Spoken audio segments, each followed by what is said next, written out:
Assalamualaikum warahmatullahi wabarakatuh. Hari ini kita masuk ke pertemuan ke-6, yaitu tentang struktur rekursif. Apa itu struktur rekursif?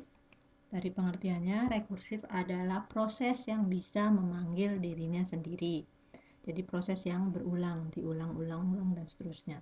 Contoh konsep penggunaan rekursif. Ketika memotong roti tawar tipis-tipis sampai habis, maka jika rotinya belum habis akan dipotong lagi, potong lagi dengan prosedur yang sama. Ya, jika roti masih bisa dipotong, potong tipis dari tepi roti tersebut, lalu lakukan prosedur 1 dan 2 untuk sisa potongannya. Gambarannya kurang lebih bisa dipahami di sini. Seperti ini ya. Memotong roti tawar tipis-tipis, akan terus dipotong, potong lagi sampai dengan rotinya habis. Oke. Untuk struktur rekursif sendiri, di dalam pemrograman itu kita punya 4 jenis. Yang pertama adalah fungsi pangkat, fungsi faktorial, kemudian Fibonacci, dan menara Hanoi. Kalau fungsi pangkat pasti sudah paham ya. Pangkat adalah mengalihkan dengan dirinya sendiri ya. Misalkan, tapi bentuk umum pangkat ada seperti ini. Bilangan dipangkatkan 0, maka hasilnya adalah 1. Bilangan dipangkatkan n, maka bilangan tersebut dikali bilangan tersebut dipangkat n min 1. Contoh, 10 pangkat 3 sama dengan 10 dikali 10 pangkat 2. Benar ya? 10 pangkat 2 maka 10 dikali 10 min 1. 10 pangkat 1. Dan seterusnya. Ini adalah untuk pangkat. Jadi yang bentuk yang harus diingat adalah ini. 10 pangkat n adalah 10 kali 10 pangkat n min 1. Nanti kalian bisa coba sendiri untuk fungsi pangkat ini di program Python. Kemudian fungsi pangkat akan memanggil dirinya sendiri, yaitu setiap nilai x dan y di input akan dikirim ke fungsi pangkat melalui parameter variabel x dan y. Selama nilai y bukan 0, maka fungsi pangkatnya akan terus memanggil dirinya sendiri dan nilai y akan selalu berkurang ya, sampai kondisi terpenuhi dan perulangan dihentikan seperti yang tadi ya. 10 pangkat 0 1. Seperti ini. 10 pangkat 1 berarti 10 kali 10 pangkat 1 min 1 atau 0. Jadi 10 kali 1 ya. Kemudian fungsi rekursif yang berikutnya adalah faktorial. Faktorial 0 faktorial maka sama dengan 1. Sedangkan bilangan faktorial maka sama dengan bilangan tersebut dikali bilangan min 1 faktorial. Ya, ini bentuk umumnya seperti ini. Faktorial 0 itu sama dengan 1, faktorial n berarti n kali faktorial n min 1. Contoh, kita punya faktorial 5, maka faktorial 5 sama dengan 5 kali faktorial 4 ya. Atau boleh dijabarkan seperti ini. Cari 5 faktorial, maka 5 kali 4 faktorial. 4 faktorial sendiri adalah 4 dikali 3 faktorial. 3 faktorial sendiri adalah 3 dikali 2 faktorial. 2 faktorial sendiri adalah 2 dikali 2 dikali 1 faktorial. 1 faktorial sendiri adalah 1 dikali 1 faktorial. Ya, jadi maka hasilnya akan seperti ini. 5 faktorial sama dengan 5 kali 4 kali 3 kali 2 kali 1. Ya. Kenapa tadi yang terakhir 1? Karena 0 faktorial sama dengan 1. Ya. Kemudian misalnya kita cari yang berikutnya adalah ini nanti kalian bisa coba di program faktorial. Yang fungsi faktorial adalah fungsi rekursif karena memanggil fungsinya sendiri. Pada saat dijalankan, program akan meminta memasukkan bilangan pada variabel bilangan, kemudian bilangan tersebut akan dikirim ke fungsi faktorial lewat parameter a. Selama nilai a tidak sama dengan 1, maka fungsi faktorial akan terus memanggil dirinya sendiri. Perulangan akan berhenti ketika nilainya 1 ya. Ini fungsi faktorial. Kemudian yang berikutnya Fibonacci. Deret Fibonacci itu kalian perlu tahu, yaitu seperti ini. 0, 1, 1, 2, 3, 5, 8, 13. Dari mana hasilnya?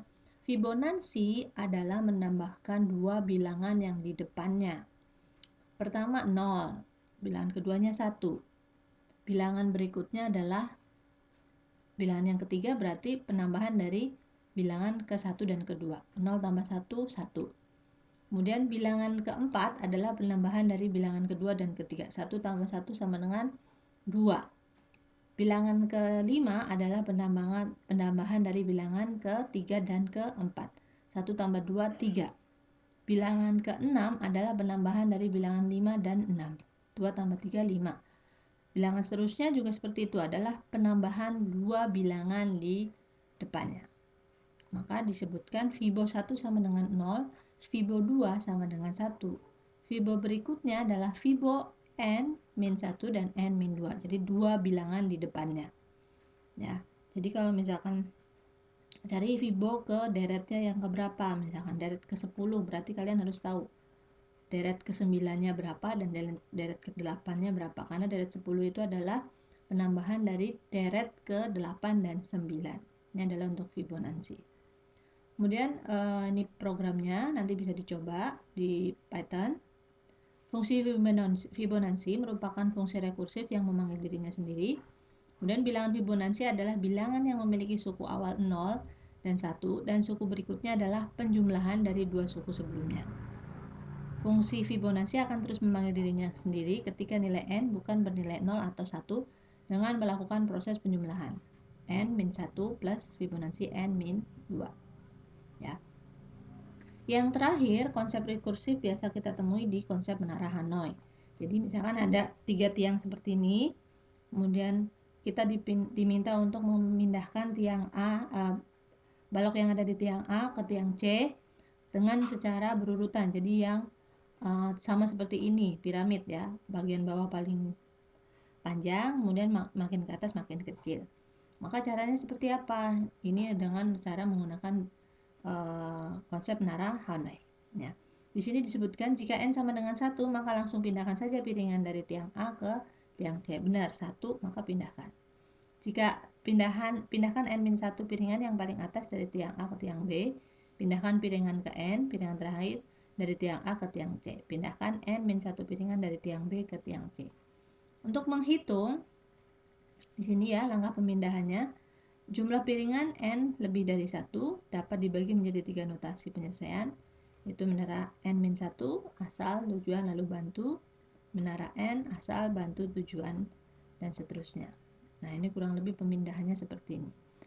Untuk mencari di menara Hanoi ini biasanya dicari berapa langkah penyelesaiannya. Langkah penyelesaiannya adalah 2 pangkat n-1. N-nya adalah jumlah piringan. Kalau tadi ini adalah jumlah piringannya 1, 2, 3, 4, 5. Maka langkah yang akan dibutuhkan untuk memindahkan A ke C secara urutannya sama seperti ini adalah 2 pangkat 5 dikurangi 1. Ya, seperti ini kurang lebih. Nah, Ibu punya contoh satu untuk menara Hanoi. Itu ada di sini. Nggak bisa dibuka. Nah, ini adalah menara Hanoi. Pindahkan 3, 4, 5, 6, 7, 8, 9, 10, 11. Ya. Berarti langkah yang dibutuhkan adalah 2, pangkat n-nya adalah berapa nih, 4 dikurangi 1. Nah, ini cara untuk mengetahui jumlah langkah yang dibutuhkan dalam menara Hanoi. Kurang lebih seperti itu untuk materi rekursif. Jadi ada 4 yang bisa kita metode rekursif di dalam pemrograman. Yang pertama adalah pangkat, kemudian faktorial, Fibonacci, dan juga menara Hanoi. Assalamualaikum warahmatullahi wabarakatuh.